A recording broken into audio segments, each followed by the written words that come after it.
Well, hello everybody. Welcome to week 9 of the course. So hopefully everybody's having a good time, learning some really cool stuff about healthcare administration. Let me fix my screen here a bit. And financial management in particular. So great job on the discussion board post this week. Everybody's doing a great job. Thank you for the great peer responses. Really enjoying the dialogue. So keep up the great work. As usual, if you do have any comments or questions or challenges come up, please don't hesitate to let me know. That's what I'm here for. More than happy to work with folks as needed. But remember, I can't help you if you aren't communicating with me.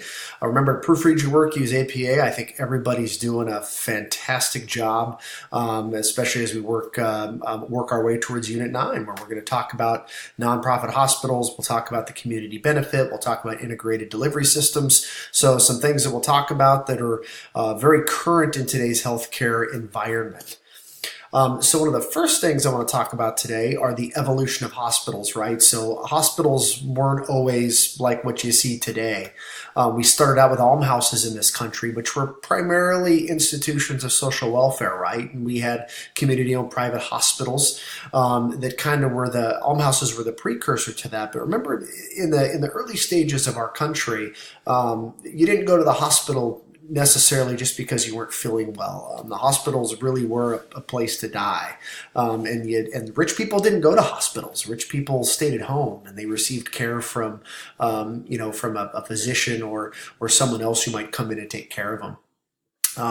Then we had this emergence of institutions of medical practice to where hospitals really became, when the profession of medicine really became a profession, really became pretty prestigious. Early in history in our country, it wasn't that way. Barbers, they often were substituted for surgeons, and that's why where the red and blue and white pole comes from outside of a barber shop is that would often signify that they were also surgeons as well. So we've come a long ways.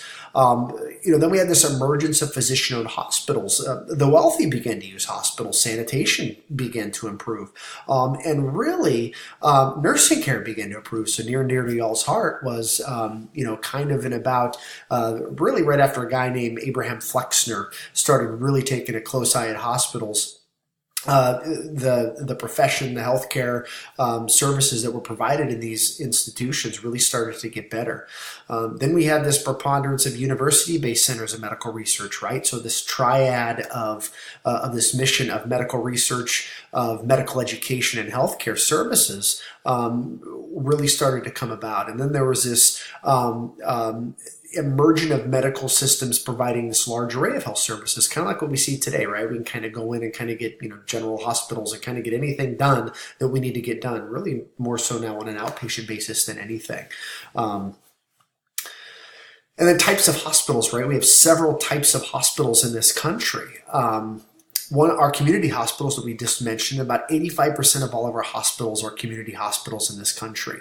But more so for this week, what you're going to be talking about are nonprofit hospitals, right? And the primary mission of most nonprofit hospitals are to benefit the community they serve, right? And that's often intertwined in their mission statement and so forth. But I took out the slide I was going to share where there was research done after the implementation of the Patient Protection Affordable Care Act that showed, after there were some requirements for the community benefit that you're going to discuss this week, that actually the charity care and really decreased once the Affordable Care Act was passed. So it was pretty interesting. I can share that with you if anybody's interested in seeing that article. But we've got public hospitals. That doesn't necessarily mean that the public can go into those facilities, but public hospitals, such as county hospitals and such. Then there are for-profit, right? There are these institutions like Tenet Healthcare, these healthcare systems that their whole goal is to make $1 for their shareholder. Now, don't become disillusioned with for-profits, because guess what? Nonprofits have to make money too. And if they can't make money, then they often shutter their doors. And there was Harvard did actually a study a few years ago that showed that nonprofit hospitals actually provide just as much charity care as for-profit hospitals do. So what's the rationale for the community benefit of these individuals, these hospitals, these organizations receiving a benefit from the United States government in the form of reduced taxes.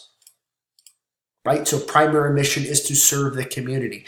Typically owned by community associations, philanthropic foundations, or religious group, Catholic hospitals, etc. Right, the Catholic Church, for example, they operate about 600 hospitals nationwide.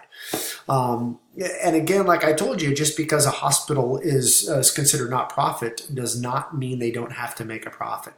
And so in 2008, this tax exempt status, the 501c3, really kind of dates back to about 1913. And what the 501c3 talks about is these organizations, these nonprofit groups, they have to provide this certain amount of charity care back to the goods of the community and not distribute any of their profits to the individual. But lo and behold, CEOs of nonprofits, they often make a lot of money.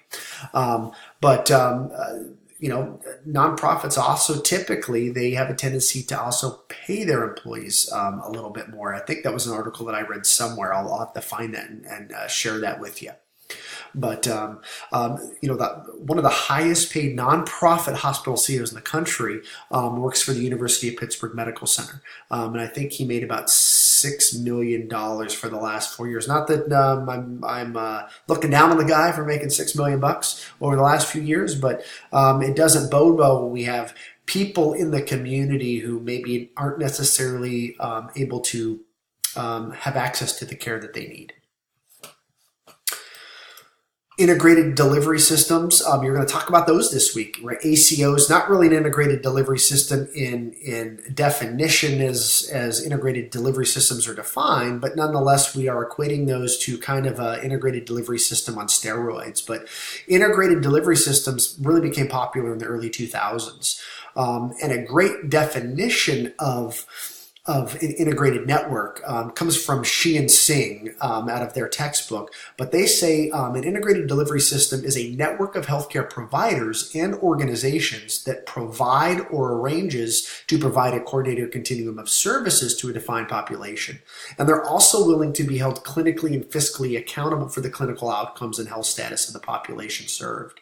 So, pretty honed in definition there. And they are considered a vertically integrated health service network. So what's vertically integrated mean? Vertically integrated means that we are, healthcare organizations have created these affiliations among different kinds of services, such as you see here, physicians, hospitals, post-acute services, sometimes even health insurance. So that's vertically integrated. Now, if we said horizontally integrated, that would often mean that the hospital or the healthcare organization, they're buying a like service.